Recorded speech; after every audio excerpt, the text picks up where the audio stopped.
6월 말부터 이제 본격적으로 여러분들이 가면 안 되는 곳 알려드리겠습니다.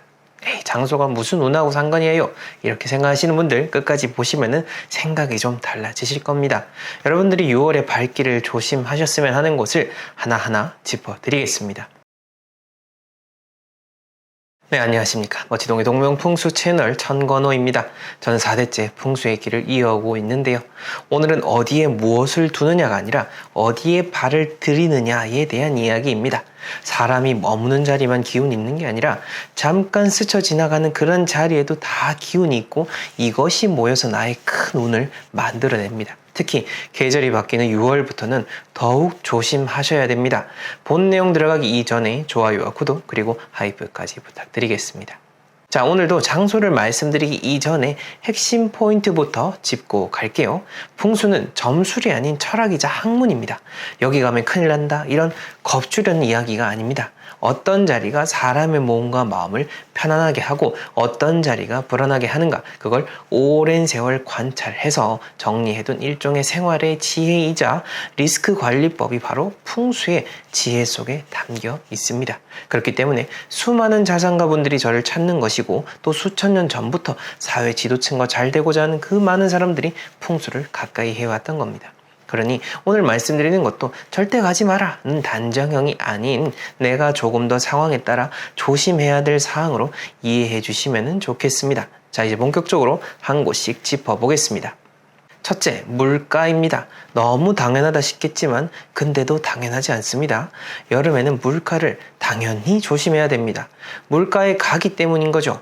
보통 물 관련 인명사고가 나는 분들의 특징은 바로 물을 좋아하고 수영을 할 줄 안다라는 점입니다. 이 점을 잘 생각하셔야 됩니다. 안전에 대한 차원과는 또 다르게 보면 물 자체는 참 좋은 게 맞습니다. 풍수에서 물은 생기고 곧 재물운과도 같은 거죠. 다만 이맘때 물가는 비가 한 번씩 크게 오고 나면 물이 갑자기 불어나고 바닥이 미끄럽고 수온도 들쭉날쭉합니다. 몸이 아직 더위에 적응이 덜 된 6월에 차가운 물에 덜컥 들어갔다가 탈이 나는 분들이 의외로 많으십니다. 그러니 물가에 가시더라도 비온 직후는 피하시고 물살이 사납고 깊은 데는 들어가지 않는 게 좋습니다. 잔잔하게 감아두는 자리 거기서 발만 담궈도 충분히 좋다라는 점 이야기 드리고 싶고요. 두 번째, 일부러 무서운 곳을 찾아가는 일입니다. 요즘 보면 놀이공원, 귀신의 집이라든가 폐가 체험이라든가 공포 체험이라고 일부러 찾아다니는 분들 계시죠? 세계적으로도 하나의 놀이처럼 되어버렸는데요. 그런데 풍수로 보면은 사람이 무섭다고 느끼는 자리에는 그럴 만한 까닭이 있습니다. 어둡고 습하고 공기가 막혀 있고 오래 사람 손길이 닿지 않아서 음한 기운이 고여 있는 곳, 그런 자리에 들어가면 우리 몸이 먼저 알아차립니다.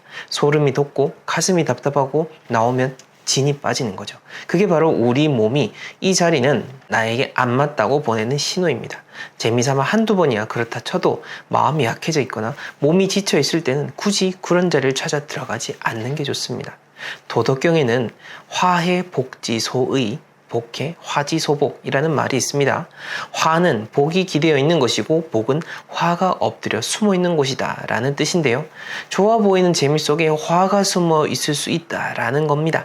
스릴이 곧 즐거움 같지만 그게 내 기운을 갉아먹는 일이라면 한 번쯤은 멈춰서 생각을 해보시는 게 좋습니다. 자, 세 번째, 장례식장입니다. 이건 빠질 수가 없는 자리죠. 사람의 도리상 마땅히 가야 되는 자리이기도 합니다. 저도 결혼식보다는 장례식을 더 잘 챙기는 편입니다. 제가 장례식장 가지 마라 이런 말씀을 드리는 게 절대 아닙니다. 다만 다녀오신 뒤에 몸과 마음을 추스리는 법을 아셔야 된다라는 거예요. 장례식장은 슬픔이 모이는 자리이고 음한 기운이 짙은 자리입니다. 거기 오래 머물다 보면은 기운이 가라앉고 몸이 무겁고 잠도 뒤숭숭합니다. 다들 한 번씩 겪어보셨을 겁니다. 과학을 논하기 이전에 이건 우리가 경험적으로 다 한 번씩 느껴본 일들이기 때문에 사실과도 같은 거죠. 그럴 때는 집에 돌아오셔서 곧장 손발 깨끗이 씻으시고 옷을 갈아입고 입고 온 옷은 옷장에 넣기보다는 별도로 두셨다가 바로 세탁을 하시는 것을 권해드립니다. 밖에서 한번 털고 들어와도 좋습니다. 그리고 집에 들어오기 전에 다른 곳을 한번 들르는 것이 참 좋습니다. 아마 편의점은 어디든 있으실 겁니다. 편의점에서 필요한 물품 하나라도 꼭 사서 들어오면 나쁜 기운을 조금이나마 줄일 수 있습니다. 넷째, 풍수에서 가장 기본은요, 안전한 자리를 찾는 겁니다. 저도 산을 좋아하고 조용히 쉬다가 오는 곳이 있는데요. 출장을 다니다 보면은 위태로운 곳에서 캠핑을 하고 쉬고 계신 분들이 너무 많은 것 같아요. 우리가 늘 재물운만 쫓다 보니까 풍수의 본질을 잊을 때가 많습니다만, 풍수는 기본적으로 사고가 안 나는 자리를 찾는 겁니다. 즉 기본적인 산사태, 물난리가 일어나지 않는 곳을 찾기 위한 것이 학문화된 것이죠. 그런 의미에서 산사태가 일어나기 좋은 곳, 예를 들면 땅이 단단하지 못한 곳, 물이 금방 불어날 수 있는 곳 등은 꼭 피하셔야 됩니다. 아무리 경치가 좋고 색다른 경험이라 한들 내 몸에 안전이 위협받는 자리라면 그건 좋은 터가 아닙니다. 춘추 좌시전에 보면은 거한 삼이면 사직유비요 유비무환이라 했습니다. 편안할 때 위태로움을 생각하라. 생각하면 대비가 있고 대비가 있으면 근심이 없을 것이다 라는 뜻인데요. 멀리 떠나는 여행일수록 굳이 위험을 무릅쓰는 자리는 피하시고 마음 편히 다녀올 수 있는 곳을 고르시길 바랍니다. 자, 이쯤에서 구독자분들께서 실제로 댓글로 보내주신 질문들도 제가 시원하게 답변을 드려보겠습니다. 첫 번째 질문입니다. 집 거실에서 요양병원이랑 장례식장이 보이는 집은 들어가면 안 좋을까요? 라고 물으셨는데요. 참 많은 분들이 비슷한 고민을 하고 계실 겁니다.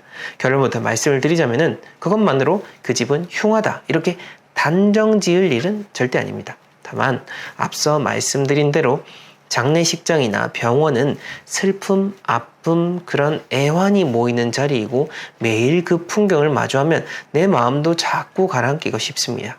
풍수에서 중요하게 생각하는 것은 창을 열었을 때 내 마음이 편안해지느냐, 자꾸 무거워지느냐 라고 하는 점인데요. 그러니 이미 그런 집에 사신다면은 그쪽 창은 은은한 커튼이나 블라인드로 한 겹 부드럽게 가려주시고, 시선이 자주 머무는 자리에는 화분 하나, 밝은 그림 하나 두셔서 눈이 편안한 대로 가게 해주시면 됩니다. 그것만으로도 한결 나아질 수 있습니다. 다만 이것이 본질적인 그 땅의 기운을 해결해 주지는 않는다라는 점도 함께 기억을 해주셔야 됩니다. 자, 그 다음 두 번째 질문입니다. 숲세권이라 해서 가봤더니 거실 창문 밖으로 산소들이 보이더라고요. 이런 곳 안 좋겠죠? 라고 물으셨습니다. 솔직하게 말씀드리자면은 매일 창을 열 때마다 묘가 정문으로 보인다 라고 하면 저는 그 집은 권하기가 어렵습니다. 숲과 산이 가까운 건 더없이 좋은 일이지만은 풍수에서 사람이 사는 자리와 떠난 이를 모시는 자리는 그 의미가 다릅니다. 원리도 다르고요. 그 둘이 매일 정면으로 마주한다라고 하는 것은 사람이 사는 이 마음에 알게 모르게 무게가 됩니다.